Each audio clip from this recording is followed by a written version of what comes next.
want to welcome you to another episode of Coffee with Krystle. Today, I have a special guest, came the long way, actually, just for us. James, how are you? I'm good. How are you? I'm doing fantastic. So tell us a little bit about you. Where did it all start? Well, I started out in a little community called Bayou Chico, Louisiana. I graduated high school with like 38 people, just to give you an idea of how small it is. So were you like the top 30 of your class? Top 30, yeah. Top 3, actually. So. Oh, awesome. That's even better. I originally wanted to be a weatherman. I went to school for meteorology, and then it was during college that I learned how to play guitar, and I joined a band, started writing songs, and the weather quickly became just a hobby for me. So I quit school and then started making YouTube videos, and it kind of took off from there, So I've been living in Nashville now for about 8 years, and just playing music and loving traveling around and meeting new people. And this is my first time in this area. Right. Well, welcome to the area. We always joke around here at how weather people always have job security, no matter what. So Sometimes I'm like, man, I should have just been a weather person. At least I know I'd have job security. Yeah, I mean, you can totally get the forecast wrong, and you can't get fired. Exactly, every single time. All right, so you actually grew up with like traditional sounding, like George Strait, Merle Haggard. Was it because mom or dad or grandpa, grandma listened to them?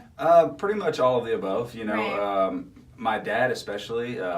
He introduced me to Waylon Jennings and Merle Haggard and all those guys, and my mom listened to a lot of the current, at the time it was like the new artists like Randy Travis was just coming out and stuff like that. So she kind of got me into that, and of course Vince Gill was my all-time favorite voice, as a kid. He's the one that really made me want to be a singer. He's incredible live.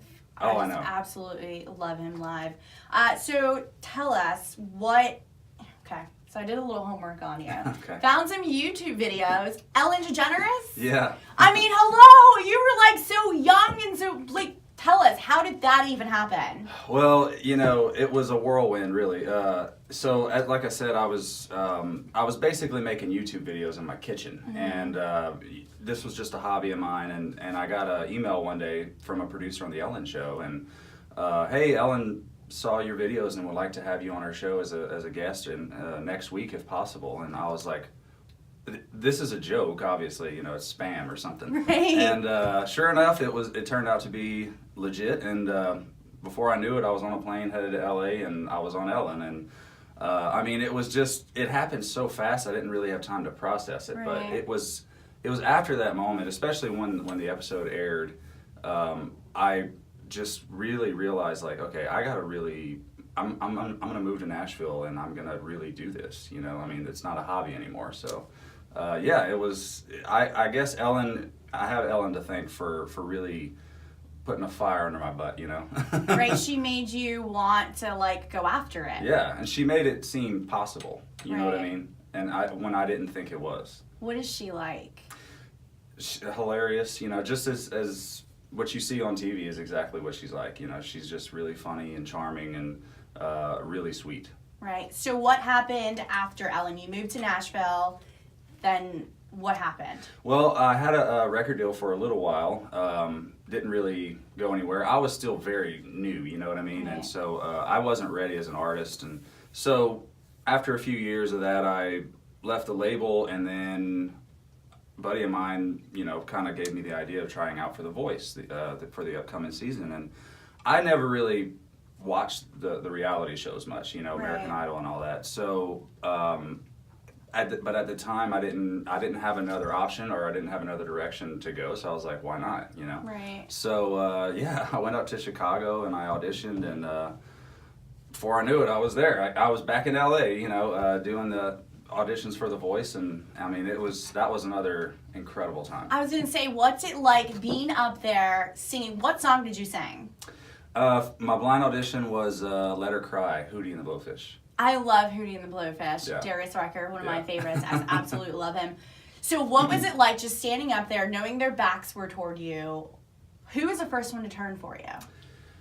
Adam, Gwen, and Pharrell almost all turned simultaneously after like the first line of the song. Right. And you know, we all were hoping everybody's hoping to get at least one chair, otherwise you're off the show.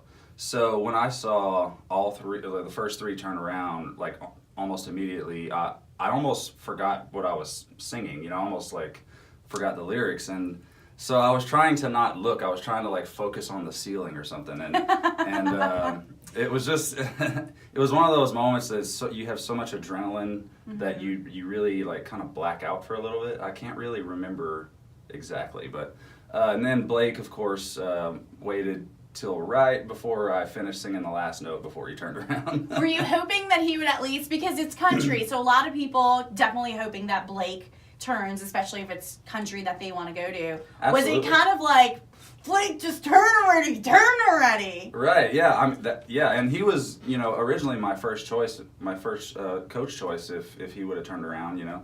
And, you know, as a country singer, yeah, you want that validation from Blake. You right. know, if he didn't turn around, it would have still been awesome, but, you know, I'm glad that he finally did. And, you know, if you watch the video, it's just hilarious because it's like he wanted to, and he's like teasing Adam and the rest of them. It was really funny. So, right before, okay, when you're up there, and now you got all 4 chairs turned around, how do you decide? Like, how do you decide at that point who's best for you? Well, the producer told us the morning of, he said, look, don't make your decisions before you get on the stage. Listen to what each coach says, and then make your decision. And I really did that. I listened to, Blake first talked, and I think he saw my boots and just assumed that I was going to pick him automatically. Right. So he didn't really say much. You got a little cocky. Yeah. and then Adam, you know, Gwen and Pharrell said some amazing things too. And then Adam spoke, and he was just like, you know, it makes me so mad that, you know, every country singer just goes with Blake. He said, you know, I want to beat Blake with a country singer. And that was pretty much all he had to say. I was like, okay, I'm going with Adam. You know? I would have gone with Adam anyway, just because I'm obsessed with Adam. Yeah. So when I read that Adam was your coach, I was like, this is the closest I'm ever going to get to Adam Levine. Oh, well, you know, and he gave me a big hug, and I mean, it was a really awesome experience. So he's a genuine person. Oh, yeah. Yeah. Oh, yeah. That's awesome. Okay, so now they always say whenever you're singing, because the one song that got you eliminated was a Blake Shelton song. Yeah. What made you decide that song knowing that Blake was there?